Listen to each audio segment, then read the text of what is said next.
You need to leave. Now. What? I'm just having coffee.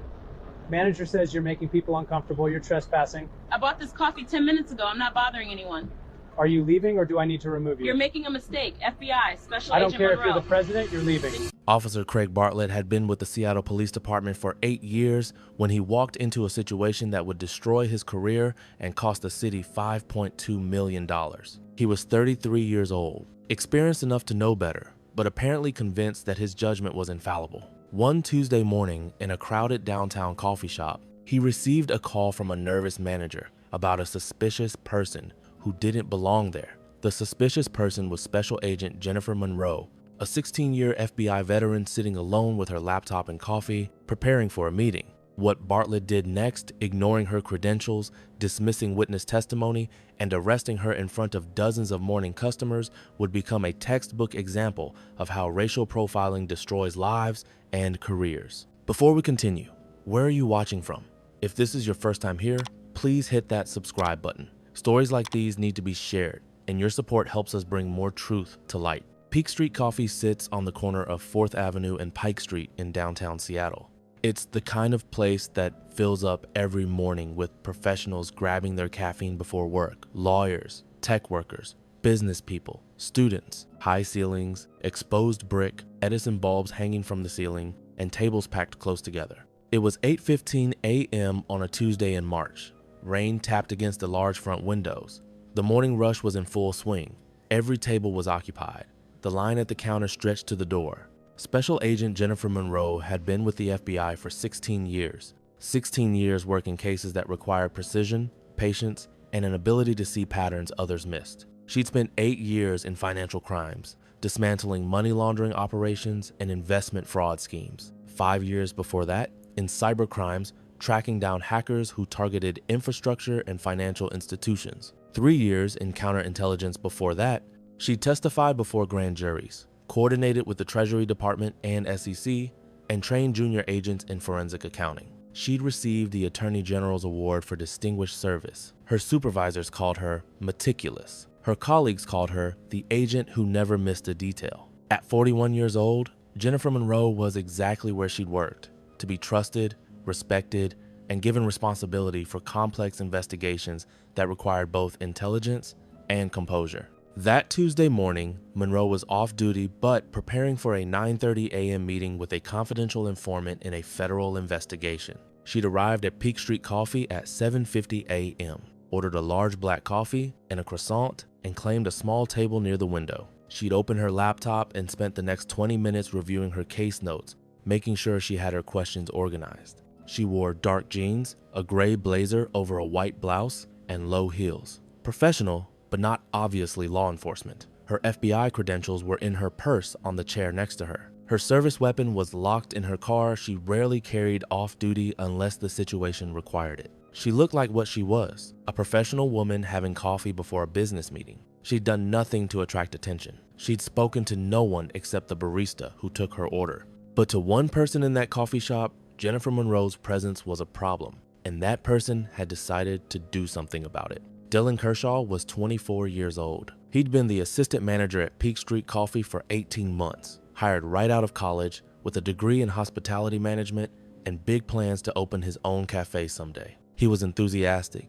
eager to please, and deeply concerned about maintaining what he called the right atmosphere for the shop. He wanted Peak Street to be a place where customers felt safe and comfortable, a place where the regular clientele, mostly white professionals, felt like they belonged. And this morning, Dylan Kershaw had noticed something that made him uncomfortable. A black woman sitting alone, working on a laptop, taking up a table during the busy morning rush. She'd been there for nearly 30 minutes on a single coffee purchase. In Kershaw's mind, something didn't add up. This wasn't the usual customer. She didn't look like she fit the Peak Street profile. She must be homeless or jobless, camping out for free Wi-Fi. She was taking up space that paying customers needed. Never mind that she was a paying customer. Never mind that she was impeccably dressed. Never mind that dozens of other people in the shop had been there just as long or longer. Kershaw saw a black woman and decided she didn't belong. He watched her for 10 more minutes, working up the courage to do something about it. Then he pulled out his phone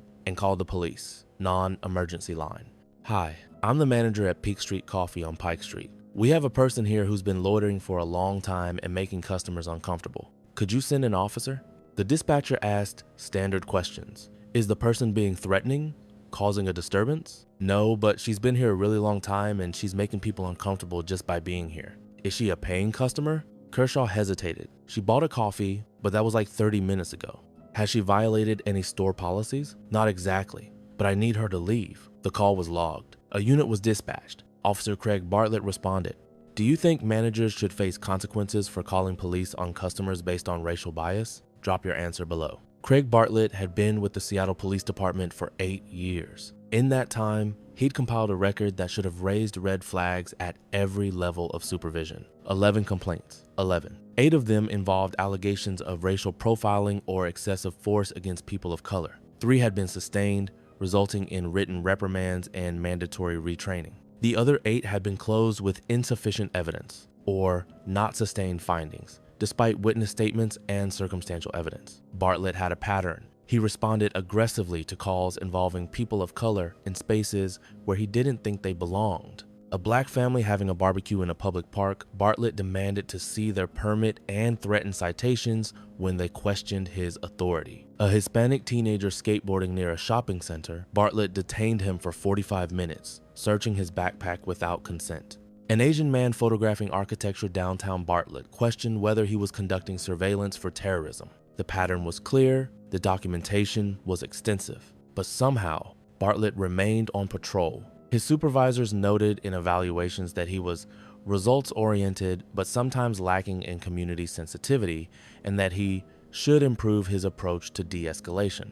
But those notes never translated into meaningful consequences. When Bartlett received the call about Peak Street Coffee, his mind immediately filled in a narrative. Loitering suspect, manager wants them removed, probably homeless, probably causing problems. He arrived at the coffee shop at 8:27 a.m., parking his patrol car directly in front. He walked in, scanning the crowded space, looking for someone who seemed out of place. His eyes landed on Jennifer Monroe, a black woman, sitting alone, laptop open, looking too comfortable. In Bartlett's mind, that had to be the problem. He walked directly toward her table. Monroe was reviewing a timeline in her case notes when she became aware of someone standing next to her table. She looked up and saw a police officer, arms crossed, staring down at her. "You need to leave. Now." Monroe blinked, confused. "Excuse me? I'm just having coffee." "This is private property. You're trespassing." "Trespassing?" Monroe gestured to her coffee cup. "I'm a paying customer. I bought this coffee 10 minutes ago." That was a lie. It had been 35 minutes, and the cup was nearly empty, but Monroe didn't think she needed to justify how long she'd been sitting there. Bartlett's jaw tightened. The manager called, said, "You're making people uncomfortable. Time to go." Monroe looked around. No one was even looking at her. The shop was full of people working on laptops, having conversations, sitting alone. Making people uncomfortable? "I'm sitting here reading. I haven't done anything. Are you going to leave, or do I need to remove you?" Monroe felt her stomach drop. She'd been a federal agent long enough to recognize what was happening. This wasn't about loitering. This wasn't about policy. This was about a manager who saw a black woman and decided she didn't belong. "Look, I'm Special Agent Monroe, FBI. I'm off duty, just having coffee before a meeting." Bartlett's expression didn't change. "I don't care if you're the president. You're leaving. Now show me some ID." Monroe reached into her purse and pulled out her FBI credentials. The black leather case with the gold badge and identification card. She opened it and held it up.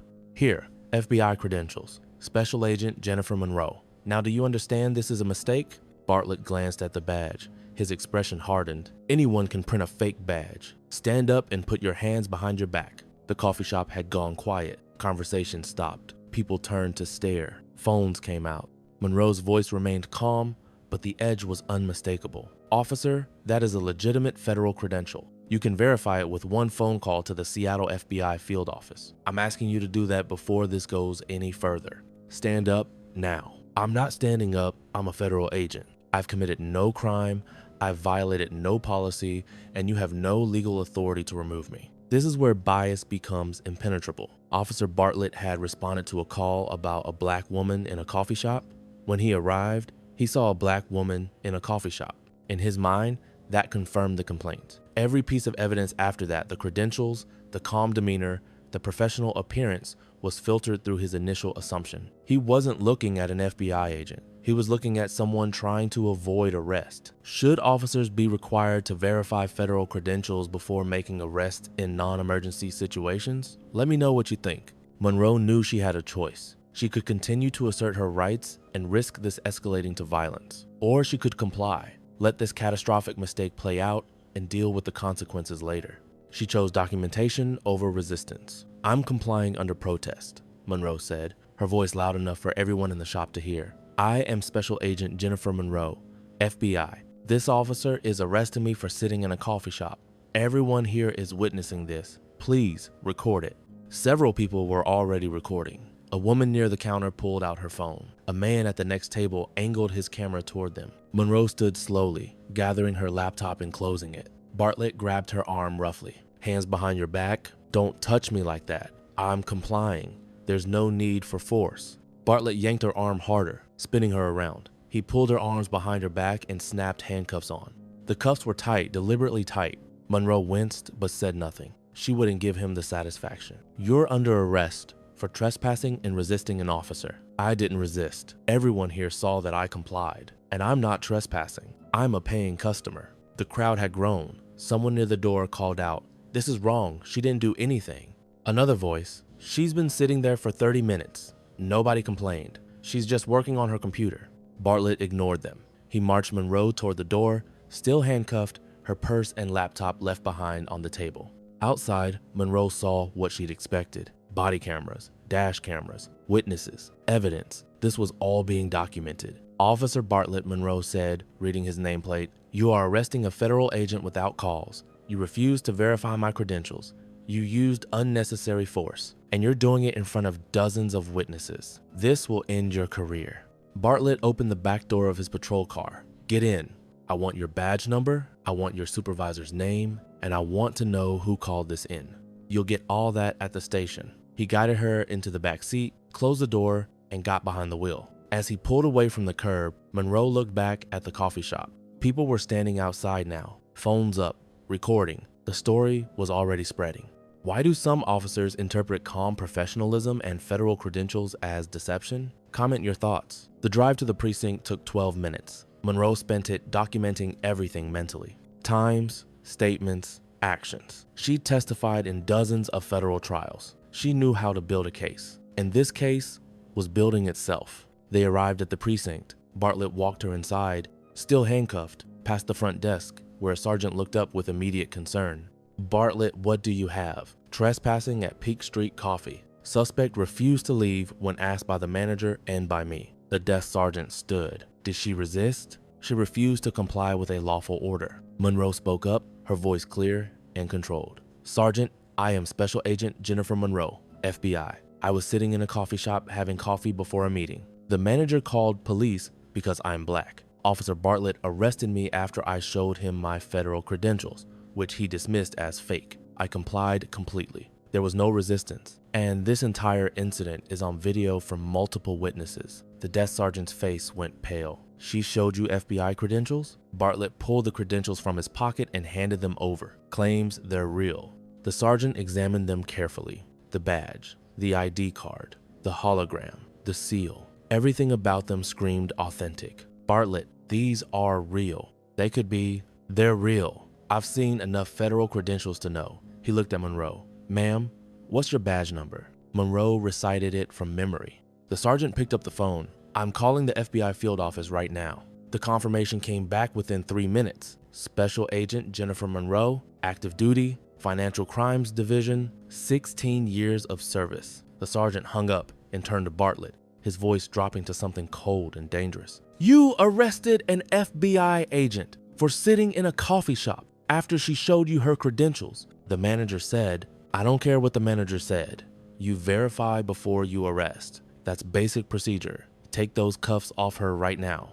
Bartlett unlocked the handcuffs. Monroe rubbed her wrists. Deep red marks were visible where the metal had dug into her skin. A lieutenant arrived within minutes. Sarah Chan, a 21-year veteran who'd seen plenty of officer mistakes, but rarely one this egregious. Someone explained what happened. The desk sergeant briefed her quickly. Chen listened, her expression darkening. Then she turned to Monroe. Agent Monroe, on behalf of the Seattle Police Department, I sincerely apologize. This is inexcusable. Monroe nodded but remained silent. She was building her case. Every word mattered. Chen turned to Bartlett. Badge and weapon. Administrative leave, effective immediately. Lieutenant, I was responding to a call. You arrested a federal agent for drinking coffee while black. Give me your badge. Bartlett handed them over, his hands shaking. For the first time, he seemed to understand what he'd done. Should officers face automatic termination after wrongful arrests of federal agents? Drop your answer. Within 2 hours, the videos had exploded across social media. Multiple angles from different witnesses in the coffee shop, Monroe identifying herself, showing her badge, being handcuffed anyway, being marched out like a criminal. FBI agent arrested in Seattle coffee shop for making people uncomfortable. Federal agent handcuffed after showing credentials to officer who called them fake. For coffee while black trends, after FBI agent arrested for sitting in Starbucks-style cafe. The outrage was immediate and intense. The FBI issued a formal statement condemning the arrest. The NAACP called for an investigation. Civil rights organizations demanded accountability. The manager who called 911, Dylan Kershaw, gave a brief statement to local media. I thought she was loitering. I didn't know she was FBI. He was fired within 24 hours. Peak Street Coffee issued a public apology and announced new policies prohibiting calls to police based on customer complaints unless there was actual criminal behavior. But the real damage was done. The video showed everything.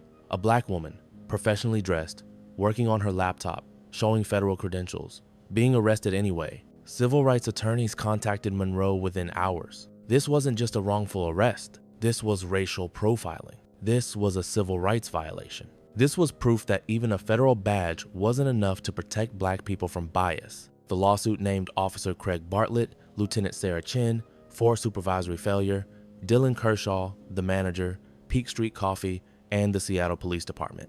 The claims were extensive. Unlawful arrest without probable cause, false imprisonment, violation of federal civil rights, racial profiling and discrimination, excessive use of force, tight handcuffs, unnecessary physical contact, intentional infliction of emotional distress, failure to verify credentials despite repeated requests, failure to train and supervise officers with documented patterns of discriminatory policing.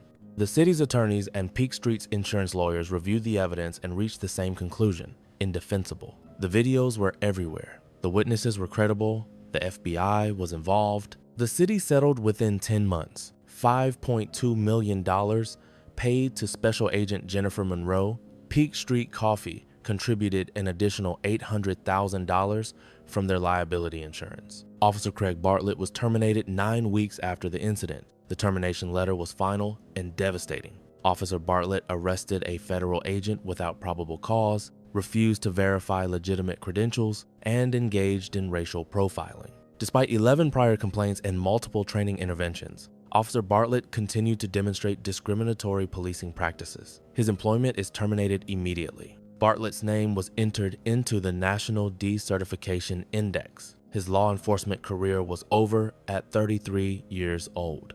Dylan Kershaw, the manager who made the call, faced his own consequences. Fired from Peak Street, named in the lawsuit, his name permanently associated with racial profiling. He issued a statement. I made a terrible mistake based on unconscious bias. I'm deeply sorry, but apologies don't undo trauma. Should businesses face financial penalties for racially motivated 911 calls? Let me know in the comments. The Seattle Police Department faced intense scrutiny. How had Bartlett, with 11 complaints over 8 years, remained on patrol?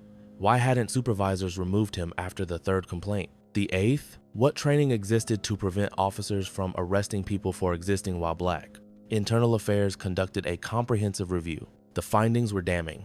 11 complaints over 8 years, 3 sustained, 8 closed without meaningful investigation. Multiple witnesses in prior complaints whose statements were ignored. Training requirements completed but never assessed for effectiveness. Supervisors who noted problems in evaluations but took no action. A system that protected officers over community members. The Department of Justice opened a pattern and practice investigation. Their findings confirmed systemic failure at every level. Reforms were announced: immediate desk duty for any officer with 5 or more complaints related to discrimination, mandatory federal credential verification before any arrest, real-time body camera review for all arrests, independent civilian oversight board with subpoena power, quarterly pattern analysis of all officer stops and arrests, flagging racial disparities, automatic federal notification when any law enforcement officer is arrested. Special Agent Jennifer Monroe testified at City Council hearings. Her testimony was powerful. I'm a federal agent with 16 years of experience. I had my credentials. I identified myself clearly. I was sitting in a coffee shop having coffee, and I was arrested because I'm black. She paused. I wasn't loitering. I was working. I wasn't causing a disturbance. I was sitting quietly. I wasn't making anyone uncomfortable except apparently a manager who couldn't imagine that a black woman in professional clothing belonged in his coffee shop. Another pause. This happens every day. To black people who don't have FBI badges, to people who don't have the resources to fight back, to people whose arrests don't make the news. If this can happen to me, with all my credentials and authority, what happens to everyone else? The room was silent. Should racial profiling in commercial spaces trigger automatic federal civil rights investigations? Drop your answer. This wasn't just a wrongful arrest. This was proof that for some people, no credential is enough when bias has made its decision. Jennifer Monroe showed her FBI badge. She identified herself verbally, clearly, repeatedly. She was professionally dressed, calmly working, violating no law, and none of it mattered because Officer Bartlett saw a black woman in a space where his biased mind said black women didn't belong. The badge had to be fake. The credentials had to be counterfeit. The calm professionalism had to be an act. His bias was so complete, it overrode physical evidence held in his hands. This is how systemic racism operates in everyday spaces. It's not always violent or dramatic. Sometimes it's quiet, insidious, built on assumptions that seem reasonable until examined. It's a manager who sees a black customer and assumes they're loitering. It's an officer who sees a black professional and assumes they're a criminal. It's a system that validates those assumptions until someone with power and resources fights back. And when that bias is backed by the authority to arrest, to handcuff, to remove someone from a public space, it doesn't just harm individuals. It sends a message, you don't belong here, no matter your credentials, no matter your rights, no matter your humanity. Craig Bartlett's career is over. That's justice. The city paid $5.2 million. That's accountability. Dylan Kershaw was fired. That's consequences. But money and terminations don't undo the trauma of being arrested for drinking coffee. They don't restore the dignity of being handcuffed in front of dozens of strangers. They don't erase the message that even an FBI badge isn't enough to protect you from bias. The real question is, what changes now? Do departments finally remove officers after 5 complaints instead of 11? Do businesses finally train staff to recognize their bias before calling 911? Do we finally acknowledge that making people uncomfortable often means existing while black? Because if we don't fix the systems that kept Bartlett on patrol for 8 years despite 11 complaints, if we don't address the culture that taught Kershaw to see black customers as threats, then we're just waiting for the next officer, the next manager, the next victim, the next viral video. Comment if you believe this should be law. Businesses that call police on paying customers without evidence of actual crime face mandatory civil rights review and financial penalties. And if you think these stories need to be told, if you believe accountability starts with awareness and change starts with pressure, then hit that subscribe button because we're not stopping. We're going to keep exposing these patterns. We're going to keep demanding better. We're going to keep fighting for the FBI agents, the coffee drinkers, the ordinary people who deserve to exist in public spaces without being criminalized. This isn't just about one officer, one manager, or one agent. It's about all of us and the world we're willing to accept.